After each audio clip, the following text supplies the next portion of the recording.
ဟုတ်ကဲ့ကျွန်တော်သမီးနဲ့မင်္ဂလာဆောင်မဲ့ယောက်ျားကိုဒီအနောက်က3,500တန်နဲ့တိုက်ကြီးပေးမှာပါနောက်ထပ်ကားစီးလက်ထပ်ပေးမှာပါဗျအဓိကကျွန်တော်သမီးနဲ့သူ့ကလေးကိုကောင်းကောင်းလေးဂယူးဆိုင်ရင်ရပါပြီနော်ပွင့်ပွင့်လင်းလင်းပြောရရင်ကျွန်တော်သမီးရဲ့ယောက်ျားမကြသေးဘူးပဲစုံထားတာပါဗျဟုတ်ပါတယ်ရှင်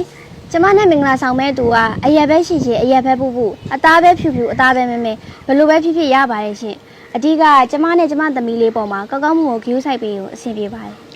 ကျွန်တော်သမီးနဲ့မင်္ဂလာဆောင်နေတယ်ဆိုရင်ခင်ဗျားတို့ရဲ့ဖုန်းနံပါတ်ကိုဒီဗီဒီယိုအောက်မှာ comment ရေးခဲ့ပါကျွန်တော်တို့ဆက်သွယ်ပေးပါမယ်နောက်ထပ်ဒီအိမ်လိပ်စာကိုဒီဗီဒီယိုရဲ့ caption မှာရေးထားပါတယ်ခင်ဗျအိမ်ကိုလည်းဓာတ်ရိုက်လာတွေ့လို့ရပါတယ်ခင်ဗျဦးလေး live ပေါ်မှာတင်ထားတဲ့ဗီဒီယိုကြည့်ပြီးတော့လေကျွန်တော်ဦးလေးအိမ်ကိုရောက်လာတာဗျဦးလေးသမီးနဲ့မင်္ဂလာဆောင်ရင်လေဒီတိုက်ကြီးနဲ့ကားတစ်စီးတကယ်ပြေးမှာလားဟိုဦးလေးသမီးနဲ့မင်္ဂလာဆောင်ရင်ဒီတိုင်းနဲ့ကပေးမှာဆိုဟုတ်တယ်မလားဟုတ်ကဲ့ကျွန်တော်သမီးနဲ့မင်္ဂလာဆောင်မဲ့ယောက်ျားကိုဒီအနောက်က3,500တန်နဲ့တိုက်ကြီးပေးမှာပါနောက်ထပ်ကားစီးလက်ထပ်ပေးမှာပါဗျအဓိကကျွန်တော်သမီးနဲ့သူ့ကလေးကိုကောင်းကောင်းလေးဂယူးဆိုင်ရင်ရပါပြီနော်ပွင့်ပွင့်လင်းလင်းပြောရရင်ကျွန်တော်သမီးရဲ့ယောက်ျားမကြသေးဘူးပဲစုံထားတာပါဗျဟုတ်ပါတယ်ရှင်ကျမနဲ့မင်္ဂလာဆောင်မဲ့သူကအရက်ပဲရှိရှိအရက်ပဲပူပူအသားပဲဖြူဖြူအသားပဲမဲမဲဘယ်လိုပဲဖြစ်ဖြစ်ရပါတယ်ရှင်အဓိကကျမနဲ့ကျမသမီးလေးပေါ်မှာကောက်ကောက်မှုကိုဂယူးဆိုင်ပေးကိုအဆင်ပြေပါတယ်ကျွန်တော်သမီးနဲ့မင်္ဂလာဆောင်နေတယ်ဆိုရင်ခင်ဗျားတို့ရဲ့ဖုန်းနံပါတ်ကိုဒီဗီဒီယိုအောက်မှာ comment ရေးခဲ့ပါကျွန်တော်တို့ဆက်သွယ်ပေးပါမယ်နောက်ထပ်ဒီအိမ်လိပ်စာကိုဒီဗီဒီယိုရဲ့ caption မှာရေးထားပါတယ်ခင်ဗျအိမ်ကိုလည်းဓာတ်ရိုက်လာတွေ့လို့ရပါတယ်ခင်ဗျဟုတ်ကဲ့ကျေးဇူးတင်ပါတယ်ခင်ဗျတကယ်တည်းအဲ့ဆိုငါတို့အိမ်နဲ့သွားရအောင်လေအခုရိုက်ထားတဲ့ဗီဒီယို TikTok နဲ့ Facebook မှာတင်ငါသမီးကိုယူမဲ့သူပေါ်လာမှာပါငါသမီးဘွားတနာပါတယ်ကွာသူ့ယောက်ျားစုံပြီးကြတယ်သူ့မှာပျော်ရွှင်တာကိုမရှိဘူးငါသမီးလို့မဟုတ်ဆုံးမဘွားဘယ်မင်းကလေးမှမြောက်ပါသေးနဲ့ဖေဟာရေနေချင်းမင်းနဲ့မင်းသမီးရဲ့ဗီဒီယိုငါ Facebook မှာတွေ့လိုက်တယ်ကွာမင်းကမင်းသမီးနဲ့မင်္ဂလာဆောင်မဲ့သူဟောဒီတိုက်ကြီးနဲ့ကားပေးမယ်ဆိုတာတကယ်ကြီးလားကွာဟုတ်တယ်တကယ်ချင်းငါသမီးကမဟုတ်ဆုံးမဆိုတော့သူနဲ့တော်ရုံဘယ်သူမှလက်ထပ်ချင်းကြတာမဟုတ်ဘူးကွာအဲ့ဒါကြောင့်ငါအခုလိုလုပ်ရတာပြီးတော့ငါသမီးခင်ဗျာသူ့ယောက်ျားစုံသွားကြတယ်သူ့မှာပျော်ရွှင်မှုဆိုတော့မရှိတော့ဘူးကွာအမြဲတမ်းစိတ်ညစ်နေတာပါကွာဖခင်တယောက်အနေနဲ့ငါအဲ့ဒါကိုမမြင်ရဘူးကွာပြီးတော့နောင်လာတဲ့အချိန်မှာငါသမီးနဲ့သူ့ကလေးဘွားလေးတာရအောင်လို့ငါဒီလိုလုပ်တာပါကွာ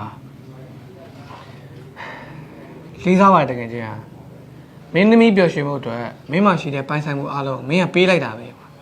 မင်းကအဖေကောင်းတယောက်ပြီးတော့ပါတယ်ကွာအေးတကယ်ချင်းဟာ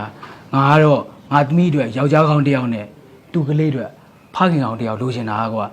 အခုချိန်မှာကွာငါပတ်စံနေဒီလောက်ပေးလို့ငါသမီးနဲ့လက်ထပ်တာမျိုးမဖြစ်ဘဲနဲ့သူတို့စိတ်နဲ့တကယ်ချစ်လို့လက်ထပ်တာမျိုးပဲဖြစ်စေချင်တာကွာမင်းသမီးလေးယောက်ျားကောင်းရပါစေလို့ငါအမြဲတမ်းဆုတောင်းပေးနေပါတယ်ကွာဟေးတကယ်ချင်းဟာကျေးဇူးတင်ပါတယ်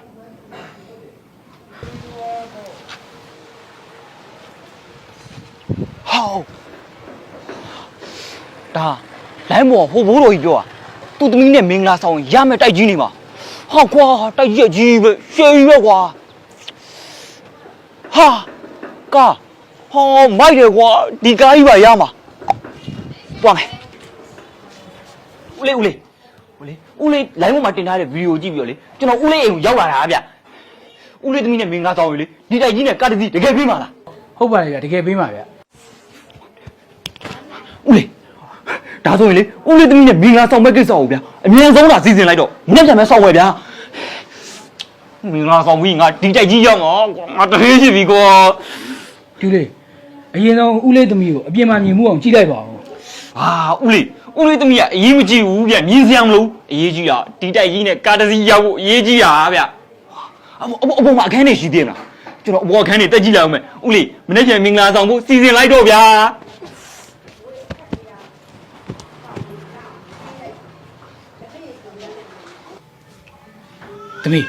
သမီးဒီတယောက်ကိုဘယ်လိုအနေထားရလဲကြိုက်လား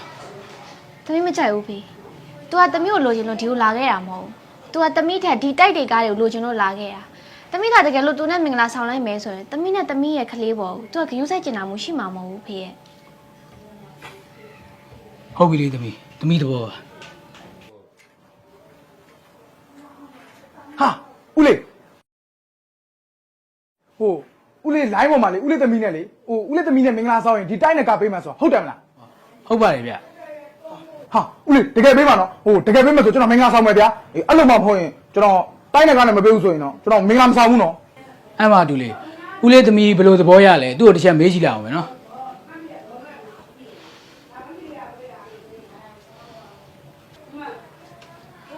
သမီးဒီတရားဘယ်လိုလဲသမီးကြိုက်လား တမီးမကြိုက်ဘူးဖေ သမီးရလေလူရိုင်းကိုညင်းနေတာအခုဆိုရင်နေညင်းတာ9ယောက်10ယောက်လောက်ရှိနေပြီသမီးရဲ့ဒီလိုပဲစက်ညင်းနေနေဘယ်လိုယောက်ျားရအောင်မလဲသမီးရဲ့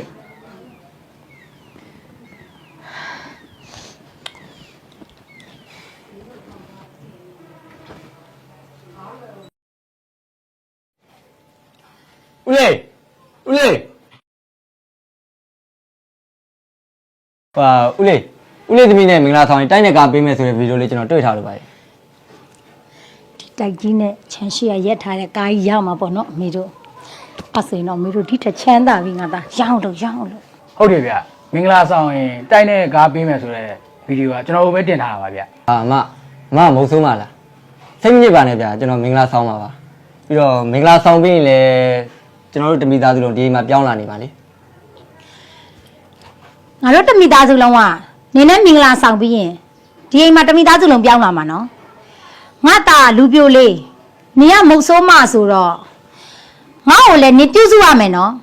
ပြီးတော့ငါတို့ဒီအိမ်ကိုပြောင်းလာတဲ့နေရာစပြီးတော့နင်ငါတို့မိသားစုတောင်ကိုယူရမယ်ထမင်းလည်းချက်ကြွရမယ်နင်ကမုတ်ဆိုးမဆိုတော့ထင်ကြီးစရာမရှိပါဘူး